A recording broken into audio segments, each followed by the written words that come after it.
My first ever video on YouTube was about some resources that had helped me get started in bug bounties. That video blew up more than I had expected. But now it's been almost 2 years since I made that video, and the resources that I use now look a little bit different. So I decided to make this video to share with you some of my current favorite bug bounty resources.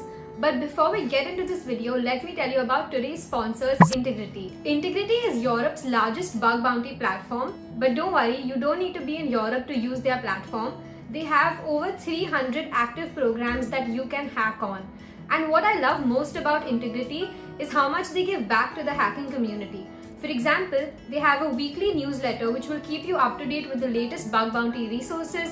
They have monthly XSS challenges, and they also have a very active YouTube channel where you can learn about new bug bounty tools and techniques. So if you want to hack on Intigriti, you can use my link below to sign up on their platform, and also make sure to follow their Twitter account where they host Twitter Spaces, host some bug bounty tips, and also some really funny memes. And if you're interested in knowing my updated bug bounty resources, then please continue watching. The first type of resources that I will talk about are books. So in addition to the Web Application Hacker's Handbook, which I mentioned in my first video and I still use pretty frequently, I also really like Real World Bug Hunting.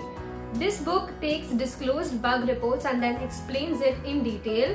So you get to know a bug class really well, and you also find some bypasses because these are bugs that are found in real life by hackers, and they've also been paid for it most of the times. I really like this book because I think it gives you a very realistic attack scenario. They also have some newer vulnerabilities in this book like OAuth vulnerabilities, race conditions, and subdomain takeovers, which I haven't seen covered as much in other books. I also really like the way they explain things in this book.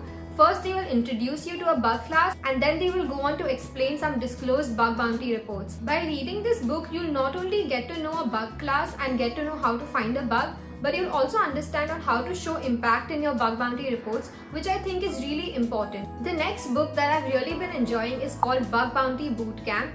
This is written by my favorite blogger, Vicky D, and now she's out with a book which is pretty awesome.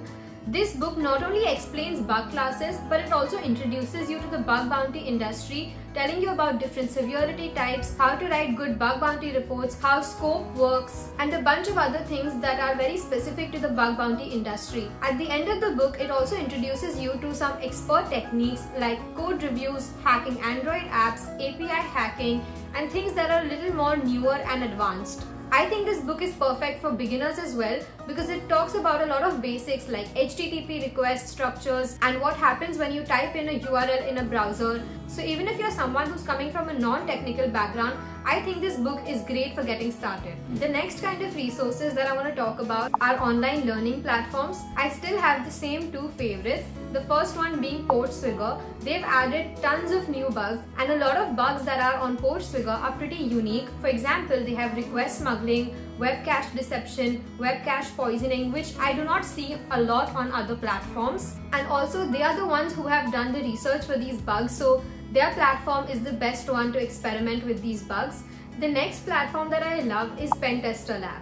Now this is the paid resource, but it's totally worth your money, and if there's a new CVE that's come around, then you can expect Pentester Lab to have it on their platform. For example, when the exploit for Log4j was released, Pentester Lab had that bug on their platform the next day. So it's really good as a playground to practice new kind of bugs that you might not find elsewhere. They also have good content for beginners like Linux basics, how to do recon. So Pentester Lab is great whether you're a beginner or whether you want to learn some advanced techniques. The next kind of resource that I want to talk about are write-ups.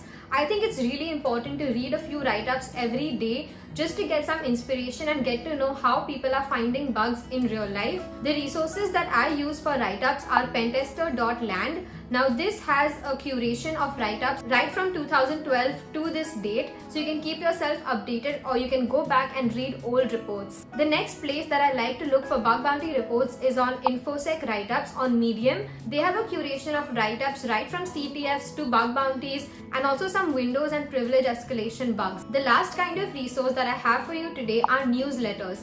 I think newsletters are a great way to keep yourself updated with the latest bug bounty resources. The first resource I've already talked about in the introduction is Bug Bites by Intigriti. It's a weekly newsletter, and in that newsletter you'll find a curated list of the tool of the week, video of the week, article of the week, webinar of the week, conference of the week, and any kind of resource that has particularly stood out that week will be mentioned in that newsletter.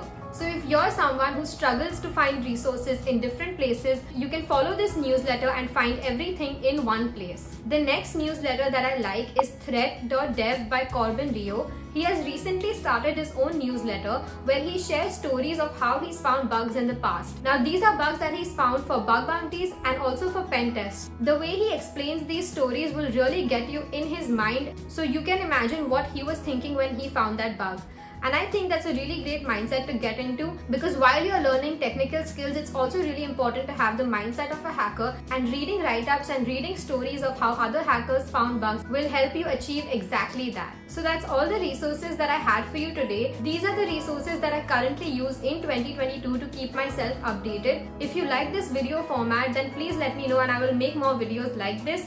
Thank you so much for watching. Bye.